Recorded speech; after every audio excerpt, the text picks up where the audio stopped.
Hi friends, welcome to my channel Supriya homely kitchen. আজ আমি আপনাদের কাছে নিয়ে এসেছি ঘুগনি মটরের। তো এর মধ্যে কড়াই বসিয়ে দিয়েছি, কড়াইটা গরম হয়ে গেছে। তেল দিয়ে দিলাম, একটু সর্ষের তেল দিয়ে দিলাম, গ্যাসটা আস্তে করে দিলাম, একটু জিরা দিয়ে দিলাম, দুটো তেজপাতা দিই।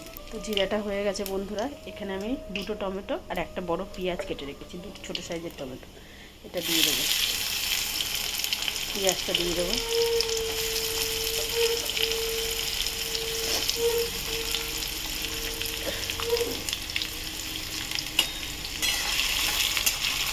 এই গ্যাস থেকে জোরে করবো, পেঁয়াজটা ভেজে ফিরছে। তো বন্ধুরা দেখুন পেঁয়াজটা মোটামুটি হয়েছে। আর এখানে আমি কালকে রাতে মটরটা ভিজিয়ে রেখেছিলাম, 200 গ্রামের মতো মটর। তো এটা শুধু জল দিয়ে সিটি দিতে বসিয়েছি। আর এখানে আমি আদা রসুন কাঁচা লঙ্কা পেস্ট করে নিয়েছি। এবার এই পেঁয়াজের মধ্যে আদা রসুন কাঁচা লঙ্কাটা আমি দিয়ে দেবো,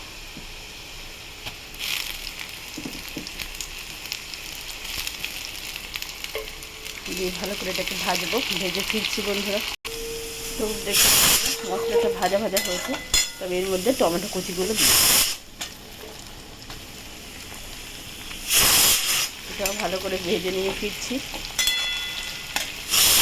তো বন্ধুরা দেখুন আমার মশলাগুলো সব মোটামুটি ভাজা হয়ে গেছে। এবার আমি লঙ্কার গুঁড়ো দেবো, যে যেমন ঝাল খাবে তার মতো লঙ্কার গুঁড়ো, হলুদের গুঁড়ো,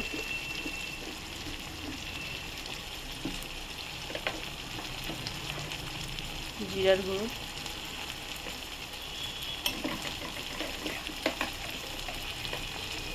আর ধনের গুঁড়ো।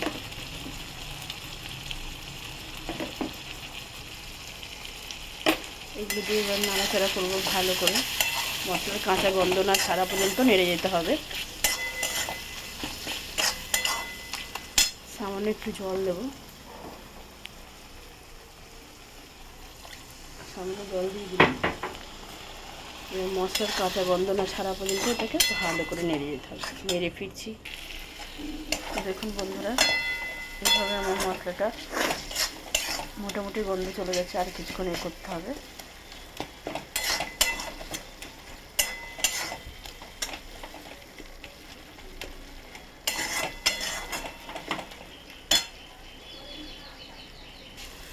তো বন্ধুরা দেখুন মশলা থেকে পুরো গন্ধ চলে গেছে। এবার আমি মটরটা দিয়ে দেবো।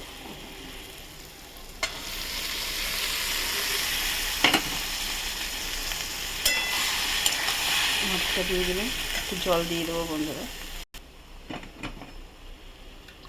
প্রেশারটা ধুয়ে একটু জল দিয়ে দিলাম।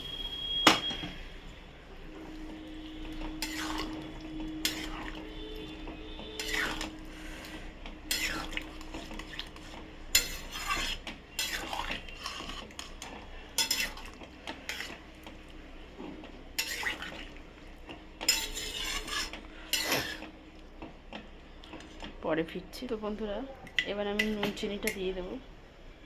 তো স্বাদ মতো নুন দিয়ে দিই, এর আগে নুন দেওয়া হয়নি। স্বাদ মতো নুন দিয়ে দিলাম, আর চিনি একটু দিয়ে দিলাম। ফুটলে ফিরছি বন্ধুরা।